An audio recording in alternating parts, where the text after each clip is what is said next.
iru. I get to tell my story. What? Wow, what intonation there. Go ahead. I was watching TV last week and we have gone over this iru and aru many times. The Yeah. difference between iru is used for animate things and aru is used for inanimate things. And we were talking about the issue that would happen with robots. It wasn't an issue when Japanese language evolved, but now since robots are moving on their own and doing things Yeah. on their own, it's becoming this issue. Yes. Now they're making the switch to Iru. yes. Wow. I was watching TV and they had something about the Albert Einstein robot built in Korea. What?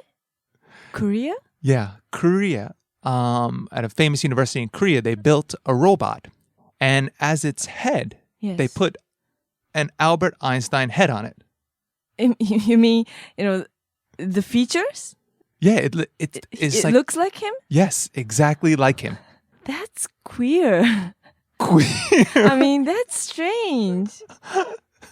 I don't know why they did that. Your use of the word queer right now is priceless. But, is he as smart as him? Well, I don't know. They didn't really cover it, but what was interesting for me was when the robot finally appeared, the narrator said, ita, Ah, I see.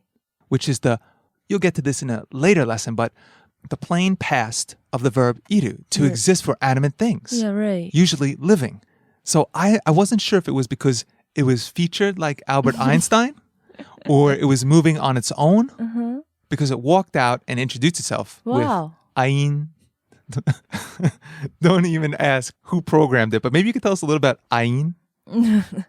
It'll go too far. Okay. But yes, that's the greeting he gave. And then the narrator said, ita.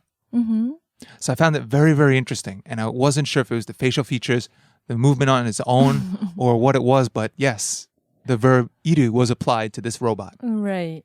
So I got to tell my story. What did you think, Natsuko-san? But that's really interesting.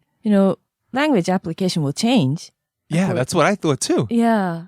So in the future, I think we're going to use this word for moving things.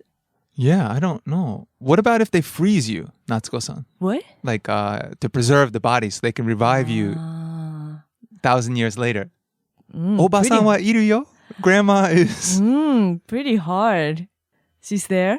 Grandma is... Frozen? Frozen. Yes, so lots of things for the linguistics people to work out. Quite an issue. Quite an issue.